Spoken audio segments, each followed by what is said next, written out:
বাদাম একটি অত্যন্ত পুষ্টিকর খাবার।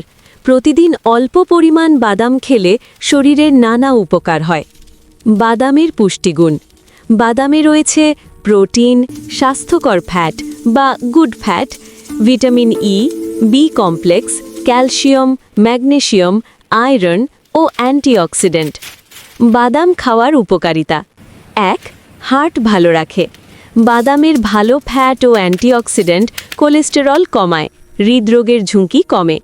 ২. মস্তিষ্ক শক্তিশালী করে, স্মৃতিশক্তি বাড়ায়, মনোযোগ ও ব্রেনের কার্যক্ষমতা উন্নত করে। ৩. ডায়াবেটিস নিয়ন্ত্রণে সহায়ক, রক্তে শর্করার মাত্রা ধীরে বাড়ে, তাই ডায়াবেটিস রোগীদের জন্য উপকারী, পরিমিত পরিমাণে। ৪.